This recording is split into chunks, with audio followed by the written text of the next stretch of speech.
एक व्यक्ति कथा सुन रहा था, कथा में सुनकर के ऐसा प्रेम जगा, ऐसा प्रेम उसके चित्त में जगा,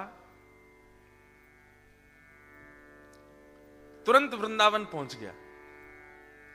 और वृंदावन जाकर के केवल एक ही रट लगी है उसकी कि मुझे श्याम सुंदर से मिलना है, मुझे ठाकुर जी से मिलना है, मुझे प्रियतम से मिलना है, मुझे ठाकुर जी का साक्षात्कार करना है। अब जिससे भी मिलता है उससे जाके यही कहता है कि मुझे ठाकुर जी से मिला दो, मुझे श्याम सुंदर से मिला दो, मुझे राधा रमण जी के प्रत्यक्ष दर्शन करा दो। अब सब लोग बोले यही मंदिर में मिल जाएंगे, अंदर चले जाओ मिल जाएंगे। कोई कहे तुम परिक्रमा कर दो वृंदावन की, मिल जाएंगे। कोई कहे तुम जमुना जी स्नान कर लो, मिल जाएंगे। लेकिन तभी उसको एक ठग मिला। कौन मिला? कौन मिला? ठग। ठग कौन होता है? फ्रॉड। जो लोगों के मन से खेले, व्यवहार से खेले, विचार से खेले, वो ठग है।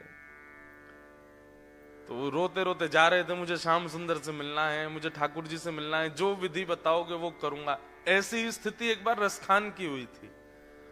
रसखान भी जब वृंदावन आए तो वृंदावन आकर के ऐसी स्थिति में ही थे, जिससे बैठ के मिलते उससे यही पूछते मुझे श्याम सुंदर कैसे मिलेंगे। तो कोई कहता तुम ब्रजरज लगाया करो, तो पूरे तन पे ब्रजरज लगा के घूमते थे। अब मिल जाएंगे? बोले हाँ मिल जाएंगे। ऐसे ही घूमते थे। फिर किसी से मिले, वो किसी ने कहा तुम भैया इतनी मिट्टी पोत के क्यों चलते हो? बोले श्याम सुंदर से मिलना है। बोले इससे नहीं, तुलसी माला पहनो, कंठी पहनो, उससे मिलेंगे। तो रज भी लगाते, ऊपर से यहाँ पे भी कंठी पहन ली, इधर भी कंठी पहन ली, यहाँ भी तुलसी माला पहन ली, कमर में भी पहन ली, सिर पे भी बांध ली, कान में भी लटका ली। बोले अब मिल जाएंगे? सामने वाला बोला भाई महा पागल है ये तो। हाँ मिल जाएंगे, ऐसे ही मिल जाएंगे। तो वैसे ही घूमते। इतने में कोई मिला, उसने पूछा ए भाई तुम इतनी कंठी पहन के क्यों घूमते हो? बोले श्याम सुंदर से मिलना है। ऐसे नहीं मिलेंगे, वृंदावन की रोज 3 परिक्रमा लगाया करो बस। कोई कहे भर दे, निकल गए परिक्रमा में। 3 नहीं, पूरे दिन चलते ही रहते हैं, वृंदावन परिक्रमा में डोलते रहते। जहां नींद आ जाती है वहीं सो जाते हैं, जैसे आंख खुलती है फिर चलने लगते हैं। वृंदावन परिक्रमा पथ छोड़ा ही नहीं, उसी में चलते। फिर कोई मिल गया, बोले भैया हमने देखा तुम पूरे दिन वृंदावन परिक्रमा ही लगाते रहते। बोले श्याम सुंदर से मिलना है। ऐसे नहीं मिलेंगे, वो कंठ भर यमुना जल में खड़े हो जाओ तब मिलेंगे। बस उसी समय कोई कह दे, उस पर यह विचार नहीं करते थे कि कहने वाला योग्य है कि अयोग्य है, कि कितना बड़ा है कितना छोटा है, कौन है। कह दे कि ऐसे ठाकुर जी मिलेंगे, वही करने लगते। हाँ, सब जगह ढूंढा, सब प्रयास किए, उनकी इस भोलेपन पर, उनके इस विश्वास पर कि कोई भगवत प्राप्ति का मार्ग सहज बता दे, उसी को करने लगते हैं। इतने प्रसन्न हो गए ठाकुर जी इस भाव से। देखो दुरो एक कुंज कुटीर में। रसखान को एक दिन ठाकुर जी दिख गए, और जैसे ही ठाकुर जी दिखे बावड़े होकर के रसखान डोलने लगे। किसी ने पूछा, बोले क्या हुआ? बोले मुझे ठाकुर जी मिल गए। किसी ने पूछा वर्णन तो करो, कैसे दिखे, कैसे मिले? तो जो वर्णन किया है ना रसखान ने, रसखान कहते हैं देखो दुर्यो में कुंज कुटीर में, रहो पलोटत राधिका पायन। बोले मैंने कैसे देखा? सब जगह ढूंढा, मुझे नहीं मिले। तभी मैंने वृंदावन की एक कुंज में देखा, तो उस कुंज में मुझे दिखा कि एक रत्न जड़ित सिंहासन है, और उस सिंहासन पर किशोरी जी बैठी हैं, और किशोरी जी के चरणों में अपने मुकुट को रख करके श्याम सुंदर बैठे हैं। मैंने वहां उनको देखा। देखो दुर्यो में कुंज कुटीर में, रहो पलोटत। पलोटत का मतलब होता है ऐसे ऐसे पलट रहे हैं ठाकुर जी, राधिका पायन। किशोरी जी के चरणों में लिपटा हुआ मैंने श्री कृष्ण को देखा। ये वुमेन एम्पावरमेंट वाले जो होते हैं ना, इनको कभी कभी ठाकुर जी को अपना एम्बेसडर बनाना चाहिए। श्री कृष्ण जैसा नारी सशक्तिकरण करने वाला मुझे आज तक नहीं दिखा। आप लोग जगन्नाथपुरी गए? नहीं भी गए होंगे तो जगन्नाथ जी का दर्शन चित्र में किया होगा। बड़े भैया इधर बैठते हैं, छोटे भैया इधर, बीच में बहन बैठती है, छोटी बहन है। और आप कभी जगन्नाथपुरी जाओगे ना, आपको सब दर्शन करने किसके जा रहे हैं? जगन्नाथ जी के। पर जगन्नाथ भगवान को जब आप देखोगे तो गर्भगृह का गेट इतना सा है और ठाकुर जी इतने बड़े बड़े हैं। तो आप जब देखोगे जगन्नाथ जी इतने ही दिखेंगे आपको, और बलभद्र जी इतने दिखेंगे, वो इधर बैठते हैं, जगन्नाथ जी इधर, सुभद्रा जी पूरी पूरी दिखती हैं। मानो इतनी जनसंख्या दर्शन करने के लिए आई है, तब भी ठाकुर जी ने बहन को आगे कर रखा, तुम दर्शन दो, तुम्हारी आराधना होगी। हमारे वृंदावन में आ जाओ, वहां पे भी ठाकुर जी, जो लोग व्रजरस नहीं जानते वो ठाकुर जी का नाम बोलते हैं, जो वृंदावन रस को जान गए हैं वो किशोरी जी का ही नाम बोलते हैं। उनको पता है कि बोले ठाकुर जी तो केवल दर्शन दे रहे हैं, चलेगी तो यहाँ किशोरी जी की। जब लाला थे तो यशोदा मैया सर्वोपरि, जब नेक बड़े हुए तो किशोरी जी सर्वोपरि।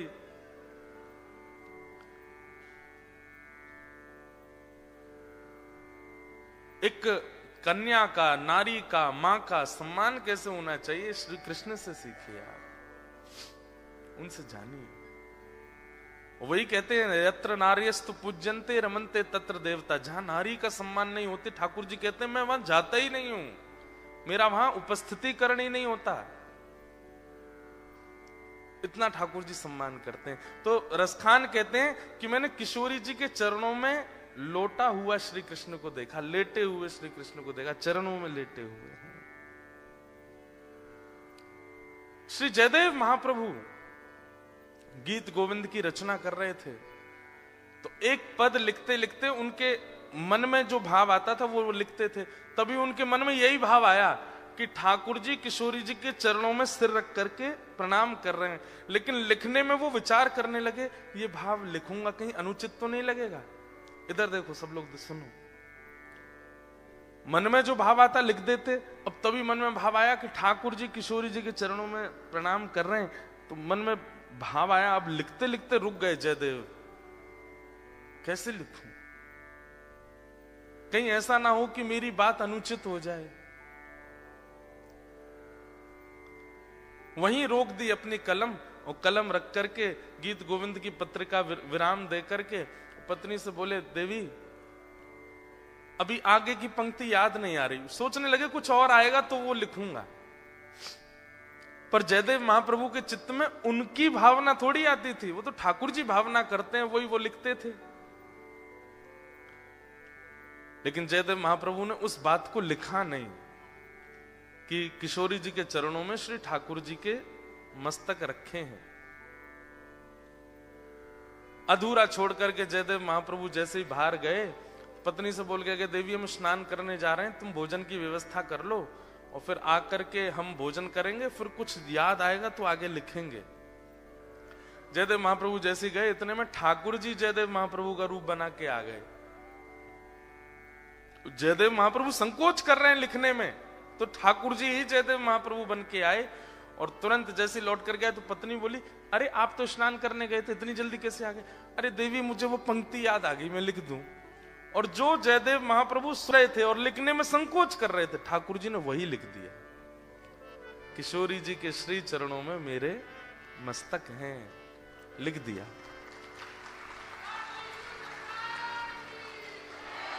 जैसे ही ये लिखा भाव लिखने के बाद ठाकुर जी बोले, अब इतने से ही पूर्ति थोड़ी, इतनी दूर चल के आए, भोजन पानी करके जाएंगे। देवी भोजन लगा लिया तुमने? तो जयदेव महाप्रभु पत्नी बोली, आप स्नान नहीं करेंगे? बोले आज बिना स्नान किए पाएंगे, लाओ। वाह, आज सारे नियम तोड़ देंगे। बोले आज मैं बहुत प्रसन्न हूं, ऐसी पंक्ति लिखी है मैंने, मेरे को मन हो रहा है कि आज मैं बिना स्नान के प्रसाद पाऊं। पत्नी बोली जैसी आज्ञा, पति के आगे थोड़ी बोलना चाहिए। लीजिए, लगा करके प्रसाद दिया। जयदेव महाप्रभु के रूप में ठाकुर जी ने खूब प्रेम से पाया। उनकी पत्नी का नियम था कि पति की थाली में ही पाती हैं पत्नियां, उनका थोड़ा उच्छिष्ट हो या साथ में बैठ के पा लेती हैं या उसके बाद पाती हैं, पति की थाली में ही पा लेती हैं। तो उनकी पत्नी का नियम था, वो जयदेव महाप्रभु के बाद उसी थाली में पाती थी। थाली लेकर के वो अपना पाने बैठ गई।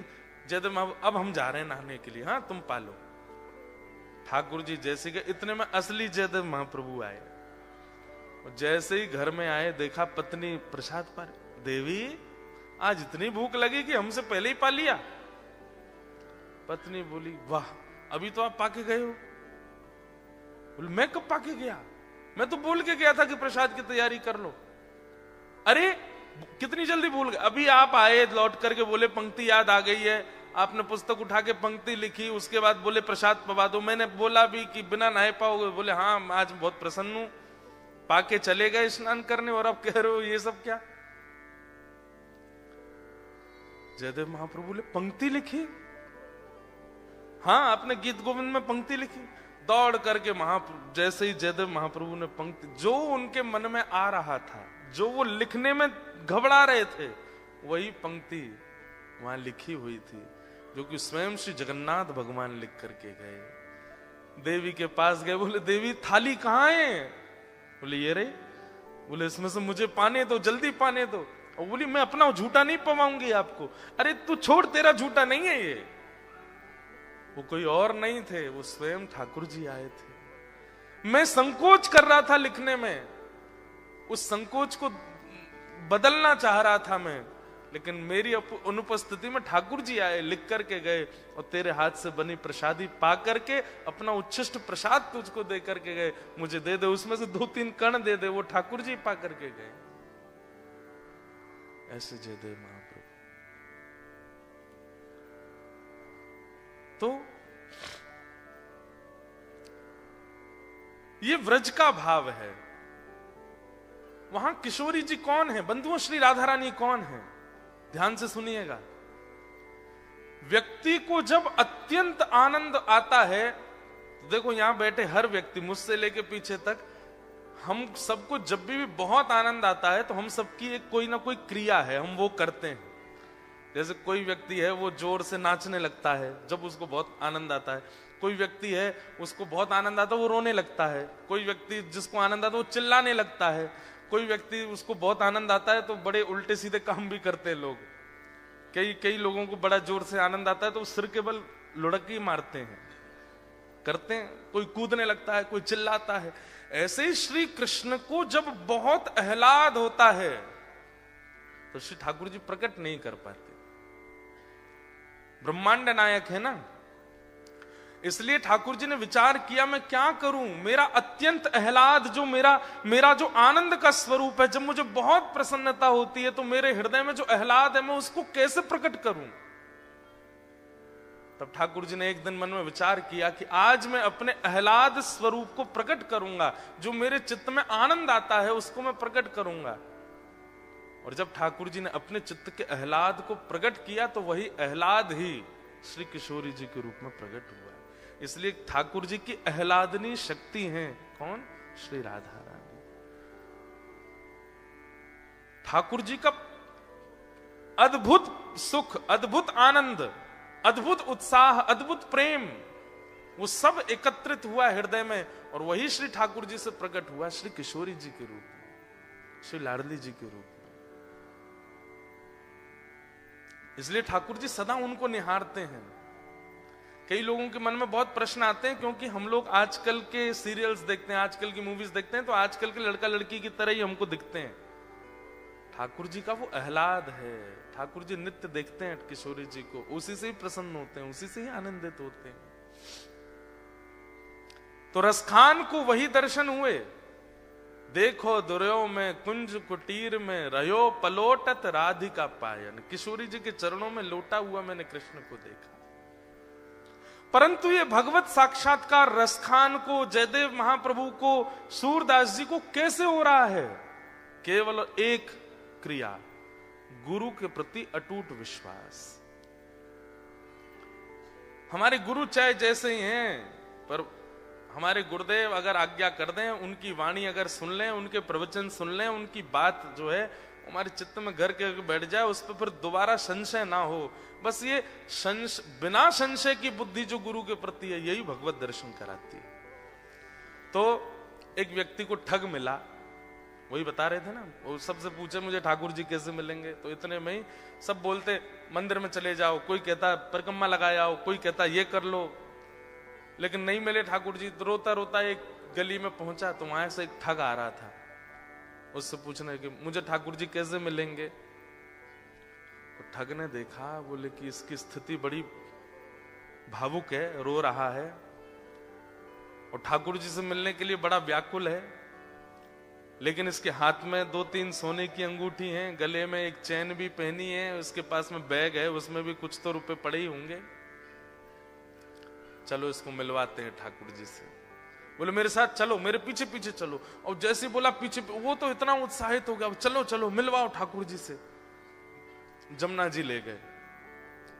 जमुना जी जाकर के बोले अब सारे वस्त्र उतार दो, अपने झोला रख दो नीचे। वस्त्र उतार दिए तुरंत। बोले कैसे मिलेंगे ठाकुर जी?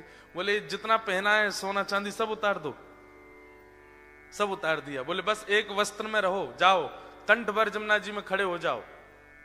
तुरंत चला गया। अब उसको ठंडी कहां लगती है, उसको गर्मी। जिसको ठाकुर जी से मिलने की इच्छा हो उसको फिर बाह्य व्यवहार, फिर जिसको प्रेम हो गया हो ना, उसको ना भूख लगती है, ना प्यास लगती है, ना नींद लगती है, ना ठंड लगती है, ना गर्मी लगती है, कुछ नहीं लगता। प्रेम अद्भुत वस्तु है। हम आप सब लोगों को जो होता है वो आकर्षण है। हम आप सब लोगों को जो होता है वो संसारी केवल और केवल मोह है। बहुत 0.1% किसी जीव को प्रेम होता है। हमारा आपका प्रेम स्वच्छ नहीं है, लेकिन जिसको प्रेम हो जाता बाधित नहीं करती। अपने प्रियतम को अगर देखना है तो कितनी भी ठंड पड़ रही हो वो ठंड में जग जाएगा। अपने प्रियतम के लिए भूखा रहना है तो रह लेगा। चला गया, यमुना जी में खड़ा हो गया कंठ भर जल में और बोले नेत्र बंद कर लो। और नेत्र बंद करके श्री राधा पुकारते रहो। जब तक मैं कहूं नहीं तब तक आंख मत खोलना। जैसे ठाकुर जी सामने आएंगे मैं बोलूंगा कि आंख खोलो, तभी खोलना। तुरंत आंख बंद करके खड़ा हो गया। ठंड पड़ रही थी, कंठ भर जमुना जल में खड़ा है। श्री राधा श्री राधा श्री राधा श्री राधा। ठग ने सारे कपड़े उठाए, झोला उठाया, अंगूठी सब उसकी ली, भाग गया। वो बेचारा खड़ा है जमुना जी में। इतने में ही नुकुंज में विराजमान श्री किशोरी जी ठाकुर जी के पास गई। बोले श्याम सुंदर देखो तो एक वैष्णव कितनी ठंड में जमुना जल में खड़ा होकर के मुझे पुकार रहा है। ठाकुर जी बोले तो क्या इसको दर्शन देना है? ठाकुर जी बोले इसने कोई ऐसा पुण्य तो किया नहीं है, ऐसे कोई इसके भजन साधन तो है नहीं इसको दर्शन। बोले कि आप वो करिए जो हम कह रही हैं, बस इसको दर्शन दे के आओ। देखो कितना बेचारा परेशान हो रहा है। ठाकुर जी बोले ठीक है जाता हूं। इतने में ठाकुर जी प्रकट हो गए और त्रिभंग ललित स्वरूप धारण करके जैसे ठाकुर जी प्रकट हुए वंशी नाद करने लगे। वेणु की ध्वनि जैसी उसके कानों में पड़ी तो वो जोर से बोला श्री राधा श्री। अरे भैया ये वंशी कौन बजा रहा है? श्री राधा श्री राधा श्री राधा। ये चंदन की सुगंधी कहां से आ रही है? श्री राधा श्री राधा। ये अद्भुत तेज जैसा मेरे मुंह पे क्यों पड़ रहा है? अरे भैया ये कौन है सामने? ठाकुर जी बोले जिसको तुम ध्यान कर रहे हो, जिससे तुम मिलना चाहते हो। अरे सब जगह जा के कहते हो श्याम सुंदर से मिला दो, हम तुम्हारे सामने खड़े, चलो नेत्र खोलो। वो बोला आपके बगल में मेरे गुरु जी खड़े, उनसे बुलवाओ, वो अगर बोलेंगे नेत्र खोलो तो ही खोलूंगा।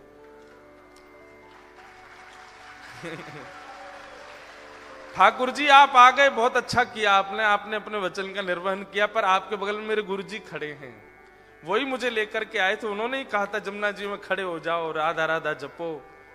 गुरु जी कहां गए मेरे? बोले कि यहां कोई गुरु नहीं है। अरे मेरे गुरुजी वहीं होंगे, वही मुझे गली में मिले थे, वही मुझे लेकर के आए थे। ठाकुर जी बोले वो कोई गुरु नहीं है, ठग है, एक नंबर का ठग। तो वो जो खड़ा था जमुना जी में बोला सुनो मुझे पता है आप ठाकुर जी नहीं हो। क्यों? मेरे गुरु की निंदा कर रहे हो? चले जाओ यहां से, आप ठाकुर जी नहीं हो सकते। जिन गुरु जी ने आपसे मिलवाया या आपको मेरे सामने भेजा भी उन्हीं गुरु की निंदा कर रहे हो, मुझे आपको नहीं देखना। ठाकुर जी बोले बड़ा पागल है, हमको क्या जम जा सर्दी में। ठाकुर जी वापस आ गए। श्री जी बोली दे आए दर्शन। अरे श्री जी कैसे पागलों के पास भेज देती हो आप। मैं 20 मिनट से वहां खड़ा था, उसको बोल रहा था नेत्र खोल करके दर्शन कर ले। मेरे यूं कह रहा बगल में गुरु जी होंगे उनसे किब्बाओ। उसका गुरु वो ठग है एक नंबर का, चोरी करता है, ब्रजवासियों की चोरी करता है। उसको तो किसी दिन बताऊंगा मैं। उसको गुरु माने बैठा है। इनको इतनी बुद्धि नहीं किसको गुरु बनाना चाहिए, किसको मानना चाहिए, उसकी बात मान के बैठा है। श्री जी बोली या तो उसको दर्शन दे के आओ, नहीं तो हम नाराज हो जाएंगे। उसको दर्शन दो। बोले अरे वो गुरु की आज्ञा मानेगा। बोले तो गुरु को खोजो, पहले गुरु से बुलवाओ कि आंख खोल, दर्शन दे के आओ। ठाकुर जी बोले हे श्यामा जी आप कितनी भोली हो, कितनी सीधी हो। बताओ उस ठग ने जीवन में कुछ अच्छा नहीं किया, उसको मेरे दर्शन करवा दो। ठाकुर श्री जी बोली आप ये विचार क्यों करते हो कि किसी के पास योग्यता होगी तो ही दर्शन दोगे, अयोग्यों को दर्शन नहीं दे सकते। हमारे ब्रज में एक कथा बताते हैं कि जन्माष्टमी पहले आती है राधाष्टमी से। तो जन्माष्टमी पर एक होड़ होती है हमारे ब्रज में कि जन्माष्टमी बड़ी होगी कि राधाष्टमी बड़ी होगी, किसमें ज्यादा धूम मचेगी, इसकी होड़ होती है बड़ी। और ये होड़ आज से नहीं चल रही है, ये हमेशा से है। तो जब ठाकुर जी और श्री जी धराधाम पे लीला कर रहे थे तब की एक ऐसी लीला है कि सारे ग्वाल बाल जो हैं ये प्रतिस्पर्धा में तैयारियां करते हैं कि अरे ललिता आवेगी, विशाखा आवेगी, चंपकलता आवेगी, इंदुलेखा आवेगी, सबरी आकर के देखेंगी और जैसे ही लाला की वैभव को दर्शन करेंगी आंख खुली रह जाएंगी उनकी। और ये सब भी जब जाती हैं ना ठाकुर जी के जन्माष्टमी उत्सव में तो जाकर के देखती हैं इनने जैसो कियो या से 21 करनी है राधाष्टमी की तैयारी। तो अब की बार मधुमंगल श्रीदामा तन सुखा मन सुखा धन सुखा बोले लाला अब की बार कछु ऐसो करें कि हमारो लाला दानवीर दिखाई दे, हमारे लाला खूब दानी है ऐसा अनुभव हो। तो ठाकुर जी बोले कहा करेंगे। बोले लाला लड्डू बनवा में। बोले कितने लड्डू। बोले कोई गिनती नहीं, बनवा दे बस। और सबसे कहेंगे कि अपने अपने घर से पात्र लेकर के आओ, जितना बड़ा पात्र होगा उतने लड्डू भर के देंगे। बरसाने वारिन की आंख खुलनी चाहिए, देखो हमारो लाला कितनो दानवीर। कोई इतनी बड़ी परात लेके आवेगा तो वो भर के देंगे, और कोई छोटी कटोरी लेके आवेगा तो वो भर के, जितना बड़ा पात्र उतने लड्डू भर के देंगे। सब लोग इधर देखो। श्री जी आई सब सखीन के साथ। तो जैसे ही श्री जी पहुंची तो सब सखा सवरे सिर उठा के खड़े, देखिए हमारे लाला के कैसो दानवीर है हमारो लाला। सब लोगन को लड्डू भर भर के दे रहे हो, जितने बड़े बड़े पात्र। आप सबको ब्रजभाषा समझ आ रही है? आ रही है? बोले हमारो लाला देखो आपने, जितने बड़े बड़े पात्र सब लेकर के आ रहे हैं, सबन को भर भर के दे रहे हो। इतने में ललिता बोली और कोई छोटे पात्र लेके आ रहे हो तो? वो बोले भाई जितना बड़ा पात्र उतने ही लड्डू मिलेंगे, और तुम्हारी बस चले तो इतना बड़ा पात्र ले आओ, लाला भर के ही देगो। अब तुम पे है ही इतना सा तो फिर तो 4 लड्डू ही देगो। ललिता विशाखा बोली राधाष्टमी पे बरसाने आई हो अब के तो दिखाएंगे हम। तो सब रे सखा बोले ऐसो कहा करेंगे ये। तो बरसाने में कहा कियो, सब जगह हल्ला मचवा दियो, कोई भी पात्र लेकर के मत आइयो, खाली हाथ आइयो। तो ये सुनकर के सब सखा बोले बताओ पात्रन की मना कर दिए दे तो कहा देंगे ये। सब खाली हाथ जा रहे। तो कहा देखो कि मुख्य द्वार पे ललिता विशाखा खड़ी हैं और जितने लोग आ रहे हैं सबन को बड़े बड़े पात्र पकड़ा रही हैं, कोई भी छोटा पात्र नहीं, सबन को बड़े बड़े पात्र दे रही हैं। अब जाओ श्री जी के पास, और श्री जी वह पात्र को भर भर के दे रही हैं। जैसे ही मधुमंगल श्रीदामा सबरे पहुंचे, अरे तुम्हारो लाला तो बड़ो पात्र होगो तो ज्यादा देगो, छोटो होगो तो कम देगो, हमारी श्री जी तो पात्र भी खुद देती हैं और फिर वह भर के और दे में। ये हमारी लाडली जी हैं, ये हमारी किशोरी जी हैं। इतनो सो मोह रह गयो ग्वाल बालन को। लाला तू एक काम कर। बोले कहा, तू अपनो जन्मदिन बाद में कर, हम कछु भी करें ये बात 21 ही कर ला में, क्यों 1 महीना बाद आता है श्री जी का जन्मदिन। ठाकुर जी बोले अब मैं का दोबारा जन्म लेके आऊं 1 महीना बाद? बोले कहां बता मैं कितनों कछु कर ले हो, हम तो 21 ही नहीं कर आवे हर बार। तो हमारी श्री जी कैसी? अब इसके आध्यात्मिक अर्थ क्या है कि हमारे ठाकुर जी तो ऐसे हैं, भैया तुम्हारी पात्रता जितनी है उतनी कृपा करेंगे, पर हमारी श्री जी कैसी हैं? बोले पात्र भी स्वयं बनाती हैं और फिर कृपा भी करती हैं। ऐसे हमारी लाडली जी, ऐसे हमारी किशोरी जी। तो श्री राधा रानी बोली जाओ पहले उस ठग को खोजो और उसको लेकर के जमुना जी पर जाओ, बातें किब्बाओ कि लाला आंख खोल, और ये जब आंख खोले तो यहां दर्शन दे के फिर आओ। ठाकुर जी बोले जा रहा हूं। ठाकुर जी गए, अब ठग को खोज रहे हैं वृंदावन में कहां है। इतने में वो कहीं मिल गया, तो ठाकुर जी जैसे ही पहुंचे आंख पे हाथ धरे, अरे भैया इतनी जोर से रोशनी आ रही है, कौन आयो? इतने में श्री राधा रमन लाल प्रकट हो गए उसके सामने। ठग बोलो आप? बोले मैं नंदन नंदन ब्रज और चंदन। अरे आप मुझको प्रत्यक्ष दर्शन दे रहे, मैं छू के देख लूं? बोले तेरी पात्रता तो ना, लेकिन छू ले। तो छू के देखे, चरण पकड़े, अरे वाह जय हो, बलैया लेवे ठाकुर जी की खूब रोवे। बोले जय जय एक बात कहूं? बोले कहा, आज तक मैं यूं ही सोचो करता हूं कि मैंने जीवन में इतने गलत काम किए हैं, इतने गलत काम किए हैं, इतने गलत काम किए कि कभी गंगा जमुना भी मुंह को स्वीकार नहीं करेंगी, लेकिन आज मेरे मन में आई कि मैंने अच्छे काम तो किए जो आप मुंह को मिल रहे हो। ठाकुर जी बोले दारी के तेने कछु अच्छो कियो ना है, वो तो श्री जी की तो पे कृपा है गई है। बोले जय जय कैसे कष्ट दे रहे हो बताओ? बोले चल मेरे संग, वो एक खड़ो करके आयो तू जमुना जी में, वो कंठ पर गंगा जल जमुना जी में खड़ो मेरे दर्शन को, बातें जाके बोल कि आंख खोल के दर्शन कर, ये किब्बा भी आयो तो ते। अच्छा जय जय वहां जानो है क्या जमुना जी? बोले हाँ। बोले एक काम कर दो। बोले कहा मेरी पत्नी सोरी बहू को दर्शन दे दो। ठाकुर जी बोले तू चल रहा हो कि नहीं चल रहा? बोले जय जय देख लो, बहू का दर्शन नहीं दोगे तो मैं नहीं जाऊंगा। अब ठाकुर जी को लगे बाय दर्शन नहीं दिए तो श्री जी वहां उल्टो डांटेंगी, सब पूरे परिवार को झड़ा दर्शन करा दिए वाने ठाकुर जी के, और अंत में सबरे अपनी बात मनवा के काम मनवा करके तब बोलो अब चलो। ठाकुर जी बोले जल्दी चल। बोले तू एक बार वाकई आंख खुलो अब तो फिर मैं बताऊंगा। जैसे ही पहुंचे ठिठर रहा है, मुख नीला पड़ गया ठंड के कारण, लेकिन आंख नहीं खोली उसने। ठाकुर जी बोले ए देख तेरे सामने फिरते आ गया हूं मैं। बोले आप आ गए, लेकिन पहले मेरे गुरु जी से किब्बाओ कि आंख खोलो। बोले चल इसको बोल, आंख खोलने के लिए बोल। अरे भैया तेरे सामने साक्षात जगत नियंता जगदाधार साक्षात ठाकुर जी खड़े हैं, तू जल्दी नेत्र खोल के दर्शन कर ले।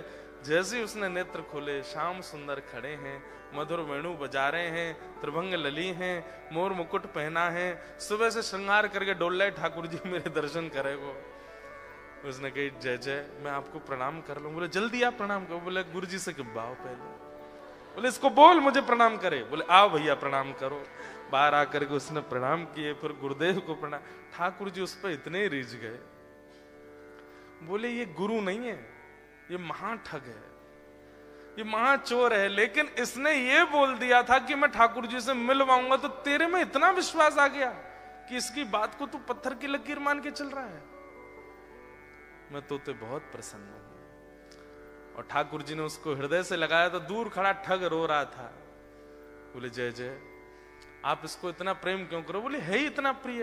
बोले बनाया तो मैंने ना, प्रेमी तो मैंने बनाया, मुझे भी हृदय से लगा लो। ठाकुर जी तू भी आ, और पकड़ करके दोनों को हृदय से लगाया और दोनों को निकुंज लीला में लेकर के गए, और वहां श्री जी ने फिर कृपा करी। भगवत दर्शन भैया सूरदास जी के इस पद को आप अन्यथा मत लिया कीजिए।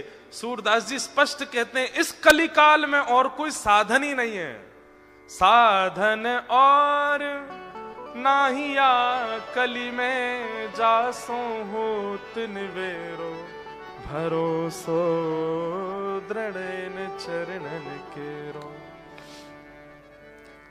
गुरु आज्ञा, भले ही दीक्षा नहीं भी हुई हो आपकी, जिसकी आप कथा सुनते हैं, जिसके आप वचन सुनते हैं, जिसकी आप वाणी सुनते हैं, उनको आप मन से गुरु मान लीजिए और बस उनकी कही गई बात को पालन कर लीजिए। अगर कभी आप कोई रील देख रहे हैं और अचानक से हमारे वृंदावन के पूज्य हमारे प्रेमानंद जी महाराज की आती हैं, कभी किसी महापुरुष की आती है, कभी किसी संत की आती है, आपके सामने वो रील आ गई या वीडियो आ गई और आप 2 मिनट सुनने लगे और उसमें उन्होंने सीधा पहला वर्ड ही यही कहा कि भाई सवेरे 5 बजे उठना चाहिए, बस उसको मान लीजिए, वही चाबी है। आप सत्य बता रहे हैं, इतने सामान्य सी बात भी आप एक आचार्य की मान लेते हैं ना, उसी से ही भगवत भाव प्रकट होने लग जाते हैं चित्त में। देखो इसके पीछे कॉन्सेप्ट क्या है कि अभी आप अपने स्वयं के स्वामी बने हुए हैं, इसलिए आपकी जिम्मेवारी आपके ही हाथ में है। गलत करोगे तो भी आपको भोगना पड़ेगा, अच्छा करोगे तो भी आपको ही मिलेगा, सब कुछ आप अपने स्वामी बने हुए हो। लेकिन जैसे ही आप किसी के आसरतु होते हैं, जैसे ही आप किसी का आश्रय ग्रहण करते हैं, उसकी बात को मानना प्रारंभ कर देते हैं और वो व्यक्ति वैष्णव है, ठाकुर जी का भक्त है, तो फिर ठाकुर जी को चिंता होती है कि अरे बताओ ये इतनी दूर ऑस्ट्रेलिया में रहता है, इतनी व्यस्त क्रम में रहता है और फिर ये मेरे एक वैष्णव की बातें मान रहा है, अगर इसका कल्याण नहीं हुआ तो इस वैष्णव और मेरी इस पर कृपा और मेरा ये आश्रय है, इस पर अविश्वास हो जाएगा, इसलिए इसकी बातें पूरी करनी चाहिए। तो इसलिए आप जब किसी गुरुआश्रित हो जाते हैं तो ठाकुर जी को चिंता होती है कि भाई ये गुरु आज्ञा मानता है और अगर इसका कल्याण नहीं हुआ तो गुरु शिष्य परंपरा नष्ट हो जाएगी, इसलिए ठाकुर जी फिर कृपा करते हैं। तो चाहे सूरदास हो, चाहे कुंभनदास हो, चाहे रैदास हो, चाहे मीराबाई हो, सबको दर्शन गुरु कृपा से। इसलिए एक आश्रय जीवन में गुरु का जरूर होना चाहिए, गुरु की कृपा निश्चित होनी चाहिए। कई बार गुरु दूर भी करा देते हैं ठाकुर जी से और कई बार समीप भी ले जाते हैं। जैसे मीराबाई अपने पूर्व जन्म में माधवी नाम की गोपी थी, लेकिन अपनी मां की बात मानी, उनकी मां ने पढ़ा लिखा करके भेजा। जब ये माधवी गोपी थी तब ये ठाकुर जी के एक सखा से इनका ब्याह हुआ था, मीराबाई का पूर्व जन्म में। तो जब ब्याह करके जा रही थी तो इनकी मां ने समझा, बोले सुन तेरा जो पति है ना उसका एक मित्र है, उसका नाम है कृष्ण। बोले अच्छा, वो जिसको देखता है उसको अपना बना लेता है, तेरा पातिव्रत धर्म कहीं नष्ट नहीं हो जाए, उसको मुख मत दिखाना अपना। मीराबाई बोली मान गई आपके, माधवी ने मान ली बात। जैसे ही वृंदावन आई तो ठाकुर जी को पता चली हमारो सखा ब्याह करके आए हो है। ठाकुर जी दौड़ के पहुंच गए, अरे कहां है बहू? बोले भीतर बैठी है पालकी में। ठाकुर जी पालकी के भीतर घुस गए, छोटे से लाल जी है नेक्से से, भाभी जी ने मुख दिखाई दो, घूंघट करके बैठी। माधवी बोली तुम्हारा नाम क्या है? बोले मैं कन्हैया, मैं कुंवर कान। अरे तुमको तो बिल्कुल नहीं दिखाऊंगी, मेरी मैया ने मना की है, तो को मुख ना दिखानो। अरे भाभी तू जाने ना है, मेरो मुख देखे हुए के काजे कितने कितने बड़े बड़े तपस्वी तपस्या करें तब जाए कि मेरो अनुभव होवे, और तुम वो अपना मुख नहीं दिखावेगी। माधवी बोली मैं पूरा जीवन घूंघट में निकाल दूंगी, मृत्यु पर्यंत घूंघट में रहूंगी, तो मुख नहीं दिखाऊंगी। तो ठाकुर जी फिर बहुत देर तक मनाते रहे, जाते जाते बोल गए देख लियो भाभी तड़पेगी मोह देखवे के काजे, और तो इतनी प्रतीक्षा करनी पड़ेगी, फिर तेरे जीवन में एक गुरु आवेगो, वो ही मेरा अनुभव करावेगो। माधवी पूरे अपने जीवन काल में ठाकुर जी का दर्शन नहीं किया। जब जब पता चलता कि गली से श्याम सुंदर आ रहे हैं घूंघट कर लेती, लेकिन तभी समय आया गोवर्धन धारण लीला का। जैसे ही ठाकुर जी ने नख पे गिरिराज जी धारण किए, सब ब्रजवासी वहां गए थे, तो जैसे ही पता चला अरे लाला ने पहाड़ उठा लियो, लाला ने पहाड़ उठा लियो, ये बात जैसी माधवी ने सुनी, बोले कि वो छोटे से कन्हैया ने पहाड़ उठाया हो? बोले हाँ। तो उसके मन में इच्छा हुई मैं देखूं तो सही कैसे उठाया। जैसे ही ब्रजवासियों को हटा करके वहां पहुंची जहां ठाकुर जी खड़े थे, जैसे ही उधर पहुंची तो ठाकुर जी के सामने आते ही नेत्र धुंधले हो गए, ठाकुर जी दिखे नहीं। अविरल अश्रुधार गिरने लगी, बार बार आंखें पहुंच के देखती है लेकिन ठाकुर जी नहीं दिखते उसको। तब अंत में चरणों में प्रणाम करती है, बोले जय जय मुते अपराध है गयो, मैंने अपनी मैया की गलत शिक्षा ले ली। अरे जाकू मुख दिखानो चाहिए, वासे छुपा लियो, कृपा करके दर्शन दो। ठाकुर जी बोले नहीं, अब तो तुमको प्रतीक्षा करनी पड़ेगी। अगर माधवी भी श्री जी के पास गई होती है ना तो ठाकुर जी तभी मिल जाते, वो सीधी ठाकुर जी के पास गई। इसलिए हमारे ब्रज भाव में कहते हैं कि पहले वृंदावन जाती पहले बरसाने जाओ, श्री जी को प्रणाम करो तब वृंदावन आओ। लाला बड़ो टेढ़ो है, बहुत टेढ़ो है लाला। तो माधवी से भी गलती हुई, सीधी ठाकुर जी के पास गई तो ठाकुर जी क्या बोले पता है, तो को मेरे दर्शन होंगे लेकिन न प्रतीक्षा करनी पड़ेगी। तो माधवी कितना, 1 दिन 2 दिन 10 दिन कितनी प्रतीक्षा करनी पड़ेगी बताओ। ठाकुर जी बोले 1 युग। कितना? अभी चल रहा है द्वापर और हम दर्शन देंगे तुमको कलयुग में। माधवी तो रोने लगी, बोले तुम चिंता मत करो, उसके पीछे भी एक कारण है कि तुम्हारा कलयुग में प्रादुर्भाव लोगों के चित्त में प्रेम भक्ति को प्रकट करने के लिए होगा। तुम मेरी परम भक्ता मीरा के रूप में प्रकट होगी और तुम्हारे जीवन में एक गुरु आएंगे, वो मेरा स्वरूप प्रदान करेंगे, तब तुमको मेरा अनुभव होगा। 1 युग प्रतीक्षा करी। एक बात तो है बंधुओं कि अविचल प्रेम यदि चित्त में आएगा तो वो प्रतीक्षा से ही आएगा, वो तड़फन से ही आएगा। मेलबर्न में जो सत्र हुआ था ना, वहां पे हमने वृत्रासुर की स्तुति कही थी। तो वृत्रासुर की स्तुति में 3रे श्लोक में वृत्रासुर ने भगवान से पीड़ा ही मांगी, ठाकुर जी से यही कहा कि हे नाथ मुझे विरह दे दो। जिसके जीवन में विरह नहीं है ना, ठाकुर जी उसको उत्कट प्रेम नहीं दे रहे हैं, ये समझ लेना चाहिए। उसको ठाकुर जी भक्ति दे रहे हैं, उसको ठाकुर जी भाव दे रहे हैं, पर प्रेम नहीं दे रहे। प्रेम जिसको दे रहे होंगे उसके तो नेत्रों से पनारे बंदे ही नहीं होंगे। मीराबाई से कहा 1 युग प्रतीक्षा कर। माधवी ने 1 युग प्रतीक्षा करी, प्राण त्याग दिए, फिर बहुत प्रतीक्षा की, तब जाकर के कलयुग आया। कलयुग का भी बहुत समय निकला, उसके बाद मेड़ता में मीराबाई का जन्म। थोड़ी आयु हुई तभी एक संत के ठाकुर जी देख लिए और देख करके मीराबाई को सारी स्मृति आने लगी चित्त में। ऐसे गिरिराज जी उठाए हैं, इतना बड़ा पर्वत कभी इधर जाता है कभी उधर जाता है, सब ब्रजवासी अपनी छड़ी लगा के खड़े हैं, तभी मैं दौड़ करके चरणों में प्रणाम करने गई थी और मुझको दिखे नहीं। 5-6 वर्ष में ये सारी स्मृति आ गई मीराबाई को और तब वो रोने लगी। हे महाराज, ये ठाकुर जी आपके नहीं है, ये मेरे हैं। इन्होंने कहा था ये 1 युग बाद मिलेंगे, आप इनको मुझे दे दो। 3 दिन के लिए छोटी सी मीरा ने अनशन किया और उसके अनशन व्रत से घबरा करके महाराज जी ने ठाकुर जी दे दिए। और फिर मीराबाई का चरित्र सब है ही है विस्तृत। उन्हीं को लेकर के मीराबाई घूमती हैं, नाचती हैं, गाती हैं और मीराबाई उनको ठाकुर जी मिले। फिर 2 cars parked at the roundabout need to move immediately. Reported by truck driver. एक गाड़ी का नंबर है BN63GX मित्सुबिशी और दूसरी है EEU08G किया। जिनकी भी हैं वो कर दें, नहीं तो हम तो अपना बोरिया बिस्तर बांध के जा रहे हैं आज। आप कोई चक्कर काटने पड़ेंगे। बंधुओं, मैं एक बात कहता हूं कथा में कि दर्शनार्थियों में हजारों लोग जाते हैं दर्शन करने ठाकुर जी के। हजारों लाखों लोग ठाकुर जी का दर्शन करते हैं, ये बड़ी बात नहीं है।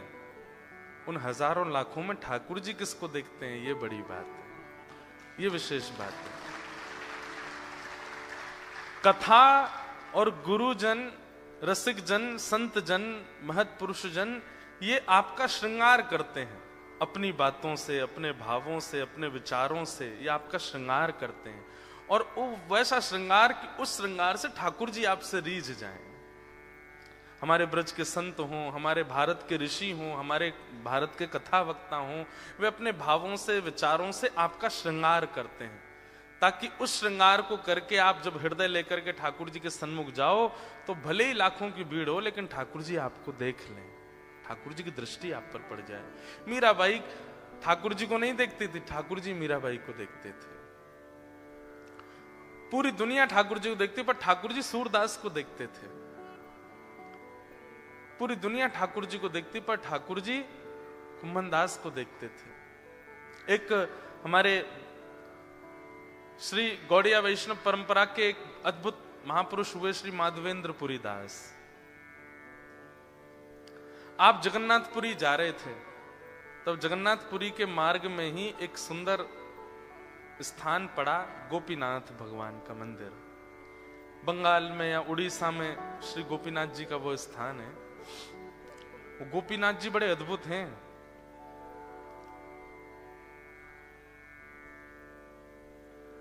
मैंने एक जगह कथा सुनी थी उनके विषय में कि जो हमारे जगन्नाथपुरी या संभवतः बंगाल में है, खीर चोरा गोपीनाथ, उनका नाम क्या है? खीर चोरा गोपीनाथ। उड़ीसा में है जी भैया, सॉरी। हाँ, पहले बंगाल और उड़ीसा एक ही थे लगभग। तो पी लो।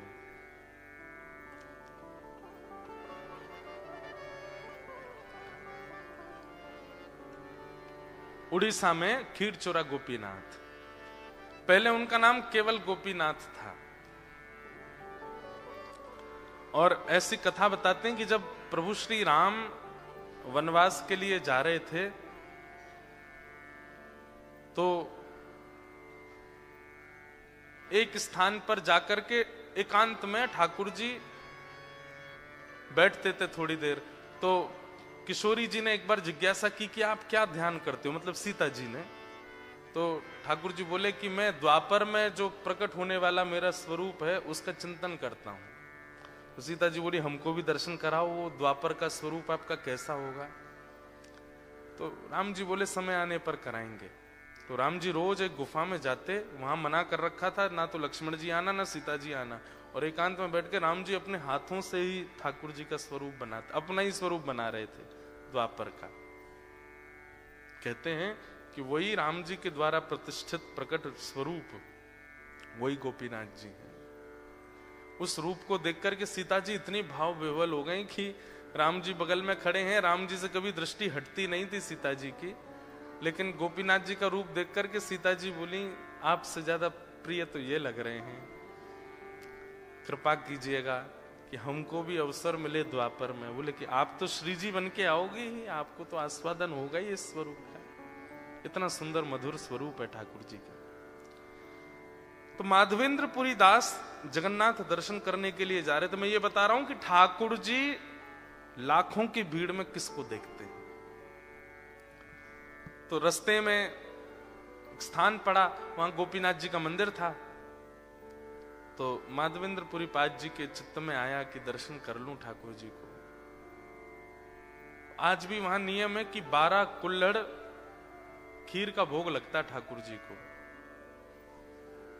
और फिर ठाकुर जी के भोग के बाद शयन में जो लोग दर्शन करने जाते हैं उनको थोड़ा थोड़ा तिनका उस कुल्हड़ में से प्राप्त होता है, 12 कुल्हड़ों में से। तो माधवेंद्र पुरी जी दर्शन कर रहे थे ठाकुर जी की मधुर छवि का, त्रिभंग लली श्याम सुंदर वहां विराजमान। वो तो दर्शन करने में इतने आसक्त हो गए, इतने उन्मुक्त हो गए कि दर्शन करते करते नेत्रों से अविरल अश्रुधार। बंधु एक बात कहें, हमारी ब्रज परंपरा में कहते हैं कि ठाकुर जी के दर्शन करने गए और सूखे नेत्रों से ही दर्शन कर आए, तो यूं समझियो कि ठाकुर जी ने तुमको नहीं देखा है। अगर ठाकुर जी आपको देख लेंगे तो आपके नेत्र भीग जाएंगे। हम लोग पता है पाषाण मान के दर्शन करते हैं, इसलिए हमारे नेत्रों में सजलता नहीं आती।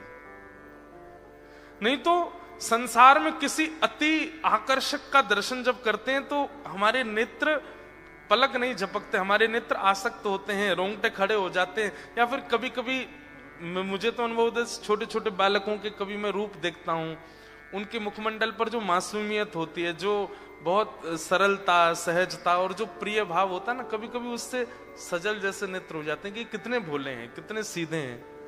मेरे को तो ये भाव आता है बच्चों को देख, तुम काहे को आ गए संसार में, ये संसार अच्छा नहीं है भैया, तुम इतने सीधे, इतने भोले, इतने प्यारे प्यारे हो, अभी आगे चल कर के संसार बहुत गुड़ खिलाएगा, काहे को आ गए। ऐसे भाव आते हैं। तो जब भी हमारे सामने बच्चे आते छोटे से, मैं गोदी में ले लेता हूँ, हृदय से लगाता हूँ, खेलता हूँ। मैंने कि चलो अभी प्रेम ले लो, आगे चल के तो जाने क्या क्या मिलेगा। तो कभी कभी सजल हो जाते नेत्र उनके उस भाव को देख के, उनके उस सरलता को देख के। कितने सरल हैं, 10 साल बाद चतुर हो जाएंगे, 15 साल बाद यही चंट हो जाएंगे। इन्हीं के दिमाग में जाने कैसे कैसे भाव, और ये है नहीं, हम डालेंगे उनके अंदर, हम ही लोग सिखाएंगे उनको ये सब। ये सब भाव से कभी कभी बड़ा भाव आता है चित्त में। ठाकुर जी के रूप को देख करके नहीं आता, ये हमारा दुर्भाग्य है। हमारे ब्रज रस में कहते हैं कि ठाकुर जी को देखो तो नेत्र सजल हो रहे हैं, भीगे नेत्रों से ठाकुर जी को देखो।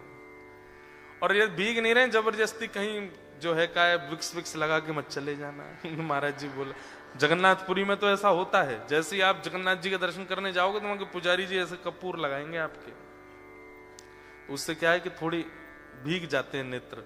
वो कहते हैं बोले तुम में इतने भाव हैं नहीं कि तुम भीगे नेत्रों से देखो, लो हम ही कपूर लगा देते हैं। भीगे नेत्रों से देखो ठाकुर जी को।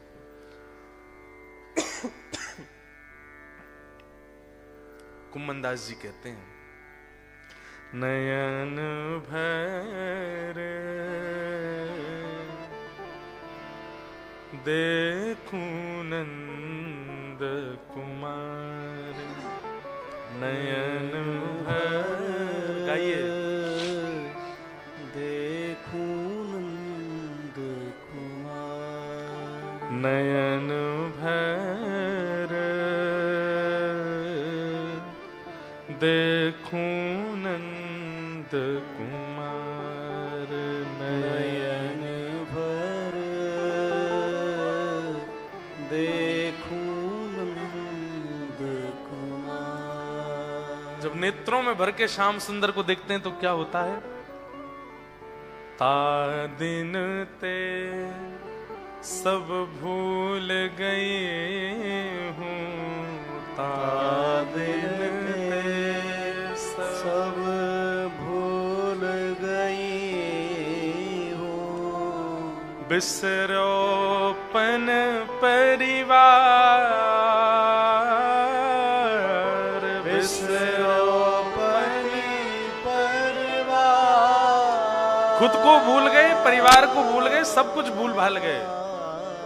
भैया ऐसा कभी दर्शन हो जाए ना आपको, उस दिन नाच लेना जोर से, उस दिन ठाकुर जी ने आपको देखा है।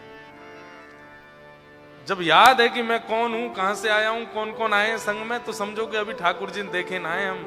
लेकिन जातन भूल भाल गए, बिल्कुल भूल गए कौन मैं, कहां से आए, क्या। एक क्षण के लिए, एक मिनट के लिए, लंबे समय के लिए नहीं होगा, एक सेकंड के लिए होगा कि सब शून्य हो जाएगा, जीरो, दिमाग में कुछ पता नहीं रहेगा क्या हो रहा है। उस समय समझना ठाकुर जी की दृष्टि पड़ी है। नयन भर देखूं नंद कुमार, नयन भर देखूं नंद कुमार। और फिर उसके बाद क्या होगा? जिस दिन ऐसा दर्शन होगा उस दिन आपसे सब कहेंगे चलो भैया आगे चलो, निकलो, चलो मंदिर से बाहर चलो। तो फिर स्थिति क्या होगी? बिन देखे हो विकल भई हूँ, ओ बिन देखे हो विकल भई हूँ, अंग अंग सब वार, अंग अंग सब वार। कुंभन दास प्रभु गोवर्धन धर, ओ कुंभर दास प्रभु गोवर्धन धर, मिलो बहुरी री माँ, मिलो बहुरी माँ, नयन भर देखूं नंद कुमार, नयन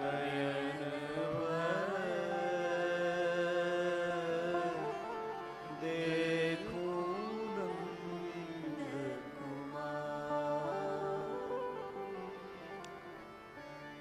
होंगे तो नहीं पर हो जाएं ऐसे दर्शन, ऐसी स्थिति बन जाए, हमको याद करके हमारी तरफ से भी प्रणाम कर लेना। जय जय।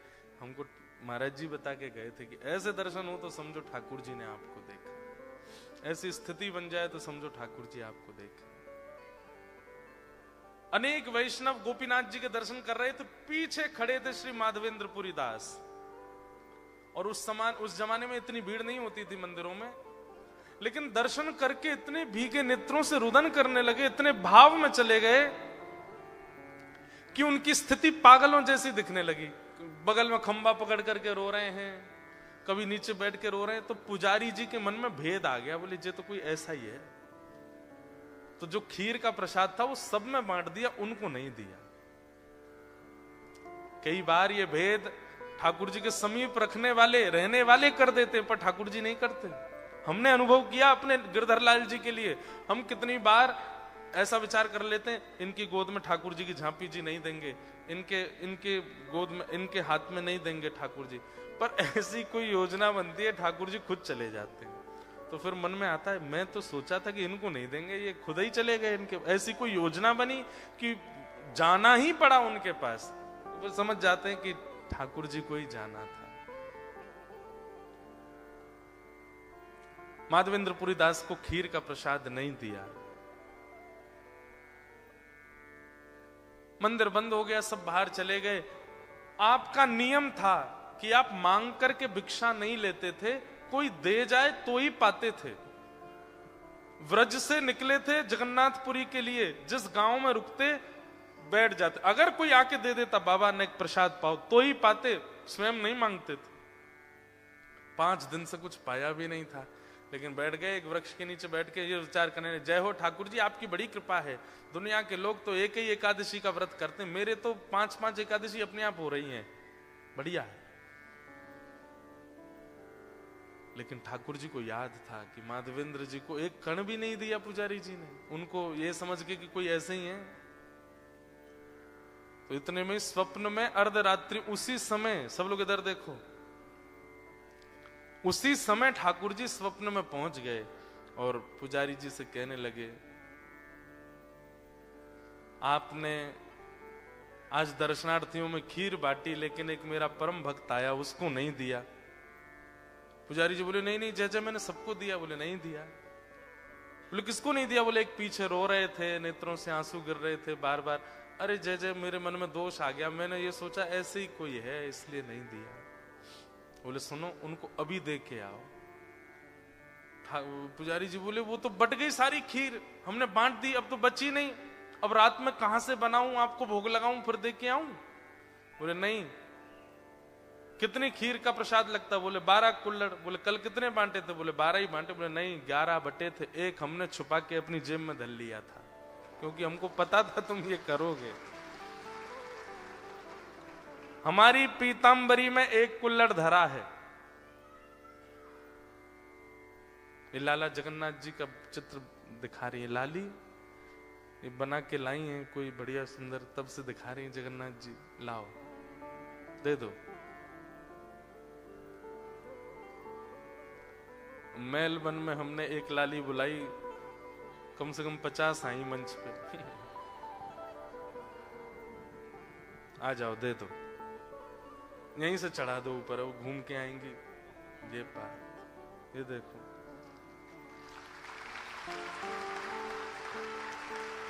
वाह बहुत सुंदर। आद्या।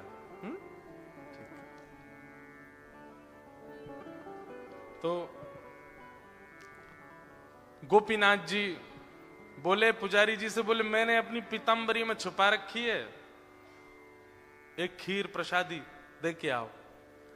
अर्धरात्रि में पुजारी जी उठे, नहाए धोए, जैसे ही मंदिर में भीतर जाकर के देखा तो ठाकुर जी की पीतांबरी जैसी टटोली, तो यहाँ पीतांबरी में बांध रखी थी ठाकुर जी ने एक कुल्हड़ अपने। पुजारी जी के तो नेत्र सजल हो गए, बोले जय जय क्षमा प्रार्थियों, और आपके प्रेम वत्सल प्रेम भाव पे तो न्योछावर हैं, कितने आप ध्यान रखते हो सबका। लेकर के वो खीर प्रसादी दौड़ करके गए बाहर। ये लीला ठाकुर जी कितनी बार कर चुके हैं अपने भक्तों को प्रसाद पवावे की। वास्तव में ये इतने बढ़िया बढ़िया 56 भोग ठाकुर जी खुद थोड़ी पाते हैं, इनको इस बात में सुख मिलता है, बनाओ मेरे सामने धरो फिर सब में बांटो। जब आप खाते हैं ना, आप पाते हैं, तब ठाकुर जी को अच्छा लगता है। देखो कितनो स्या के पारो है, कितनो खुश है रो पाते समय। और जब जब आप प्रसाद पाते हैं तो फिर आपके पाप भी, ठाकुर जी प्रसाद रूप में ही भीतर प्रवेश करके आपके विकारों को दूर करते हैं। लेकिन कब? जब कोई व्यक्ति प्रसाद मान के ही पावे। ये सोचता है रोटी पा रहे हैं। एक तो हमारी एक बात सुनिएगा, सिडनी वाले जितने भी आगे से पीछे तक सब लोग, आज के बाद कभी ये शब्द प्रयोग ही नहीं करना कि खाना खा लीजिए, खाना बना है, खाना बना रहे हैं। सदैव क्या कहना है? भोग बना रहे हैं। क्या बना रहे हैं? और जब ठाकुर जी को लग जाए तो उसके बाद प्रसाद पा लीजिए। क्या पा लीजिए? हाँ, कि खा शब्द का प्रयोग नहीं करना है। खाना खा लीजिए, पा लीजिए। क्या बोलना है? आपको पता है ये कितना बड़ा अपराध है? ठाकुर जी के प्रसादी को खाना बोलना या किसी व्यंजन से उसका उच्चारण करना, एक प्रकार से उस प्रसाद का प्रभाव उसी समय समाप्त हो जाता है। आपने किसी को कहा ठाकुर जी की प्रसादी मठरी है, उसको भले ऐसे बोल दो प्रसादी मठरी पालो, प्रसादी रबड़ी पालो, प्रसादी खीर पालो। प्रसादी शब्द जब नहीं प्रयोग करते हैं ना, खीर मतलब वस्तु भाव रखते हैं, वस्तु भाव रखते ही उससे प्रसाद का असर खत्म हो जाता है। तो सामने वाला व्यक्ति किस रूप में पाता है? चीनी बहुत अच्छी डाली है आपने, इसमें दूध तो बहुत अच्छा है, अच्छा चावल बासमती प्रयोग किए आपने। अरे चावल, दूध, चीनी ये सब वस्तु हैं, ठाकुर जी के सामने धर जाने के बाद में वो प्रसाद है। उसको आप अलग अलग व्यंजन के नाम से नहीं बुला सकते। आप मंदिर गए थे, केला दिया पुजारी जी ने जैसे प्रसाद, तो आप ये नहीं कह सकते पुजारी जी सेब दे दो, केला दे दो। नहीं, प्रसाद दे दो। या फिर ऐसा कहते केला प्रसाद दे दो या सेब प्रसाद दे दो। प्रसाद बोलना है।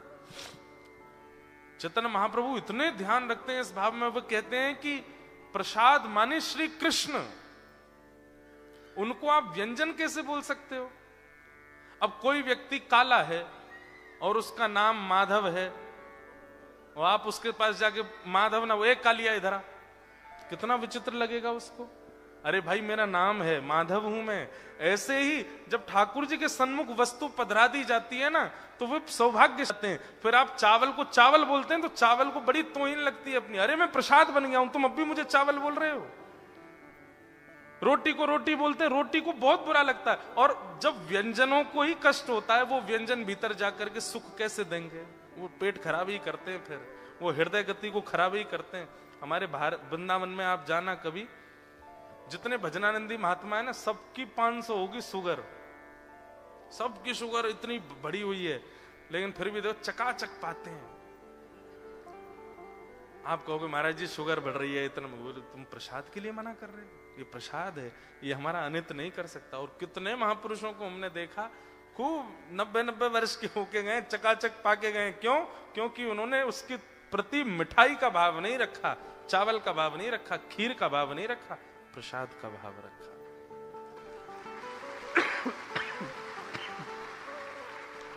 और भैया जितने डायबिटिक बैठे हैं, कहीं इस कथा को सुनने के बाद रात में जाके घर वालों से कहो, सुनो मालपुआ लेके आओ, मालपुआ प्रसाद लाओ। महाराज जी बता के गए थे, गुलाब जामुन प्रसाद, अब तो चकाचक खवाओ हमको।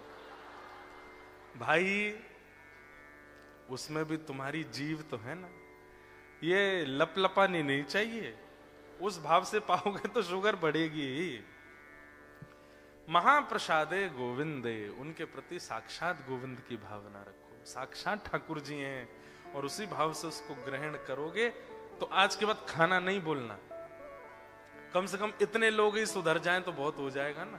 मैं कहीं लोगों के घर जाते हैं, महाराज जी चलिए खाना तैयार है, तो इतनी पीड़ा होती है, खाना नहीं है, वो प्रसाद है, ठाकुर जी का भोग लगा है।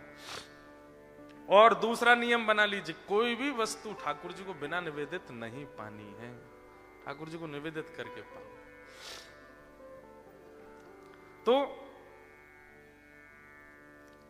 माधवेंद्रपुरी दास जी के पास ठाकुर जी ने वो खीर बचा के रख ली, बोले दे आओ। पुजारी जी गए, माधवेंद्रपुरी दास जी बैठे थे, ठाकुर जी का स्मरण कर रहे थे। पुजारी जी गए, बोले आप ही माधवेंद्रपुरी दास हैं? नाम सुन, आपको हमारा नाम कैसे पता? बोले कि अब बस पूछिए मत, पहले तो आप अपने चरण छुपाइए। चरण पकड़ लिए। बोले अरे आप ये क्या कर रहे हैं, आप पुजारी हैं गोपीनाथ जी के। पूरा वृत्तांत बताया। बोले विश्व के लोग दर्शन करने आते हैं यहाँ पे, लेकिन आज पहली बार अनुभव किया मैंने कि ठाकुर जी ने किसी का दर्शन किया। ठाकुर जी ने ऐसे ऐसे अपनी गोजे में, गोजा बोलते हैं जेब को, ब्रज भाषा में जेब को बोलते हैं गोजा, अपने गोजे में आपके लिए खीर प्रसादी छुपाई, क्योंकि मैंने आपको दी नहीं थी। तो ठाकुर जी ने आज्ञा करके स्वप्न में कहा कि माधवेंद्रपुरी दास को देकर के आओ।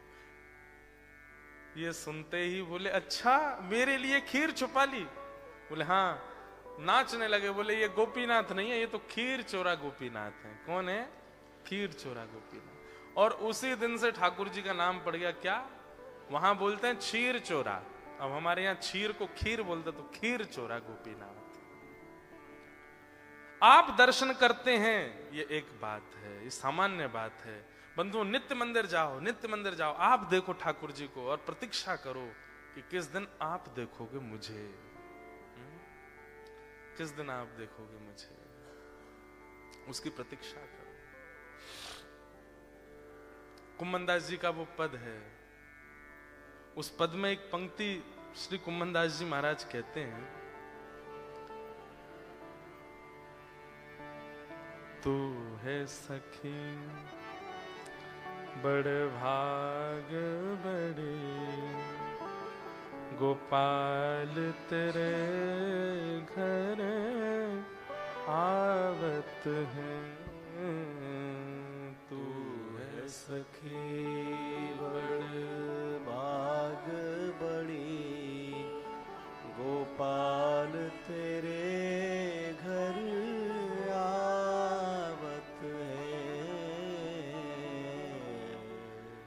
कुम्मनदास जी कहते हैं, तू है सखी बड़ भाग बड़ी,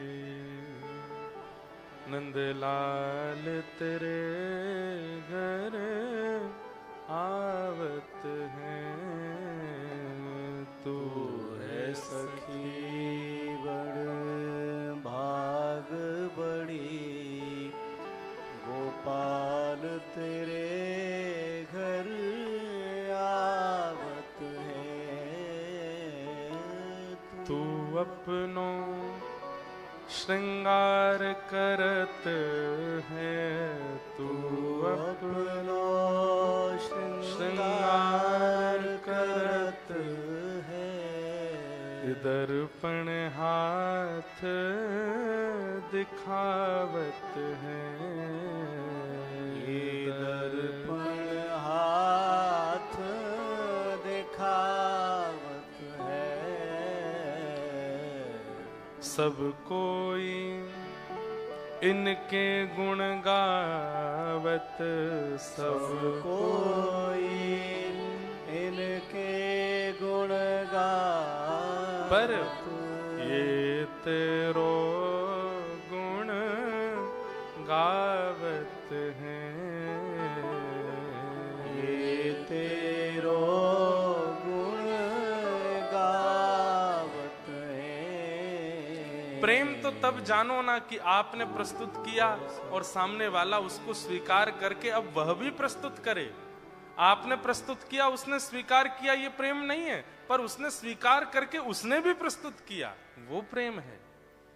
अभी क्या होता है कि हम प्रस्तुत करते हैं, ठाकुर जी स्वीकार करते हैं, हम प्रस्तुत करते जा रहे हैं, ठाकुर जी स्वीकार करते जा रहे हैं, पर ठाकुर जी का रिवर्ट अभी तक नहीं आया है। जितने भी रसिकों की आपने लीलाएं, चर्चाएं, कथाएं सुनी, उन सबको रिवर्ट आया है, हमारा नहीं आया अभी तक, उसकी प्रतीक्षा करोगे। ठाकुर जी अब आप कब करोगे? हमारी जो गुरु परंपरा है, उस गुरु परंपरा में जिन जिन लोगों ने यहाँ कृपा पात्र हैं वो सबको पता है, तीसरा श्लोक जो है उसमें यही बात है हमारी गुरु परंपरा का। उसमें ठाकुर जी से यही कहा जाता है कि नाथ आप तो कह रहे थे कि आप हम शरणागति हो जाएं तो आप तो हमको स्वीकार कर लोगे, कब स्वीकार करोगे? अपनी बातों को मिथ्या मत कीजिए, सत्य कीजिए नाथ, उसको कृपा करके पूर्ण कीजिए। तो नित्य ठाकुर जी से बोलो कि नाथ इतना भजते हैं, इतना जपते हैं, इतना सब कुछ करते हैं, पर हम दृष्टि के कृपा, हम दृष्टि के योग्य कब बनेंगे? हम पर कृपा कब करोगे नाथ? वो कृपा करो। ऐसे भाव हैं।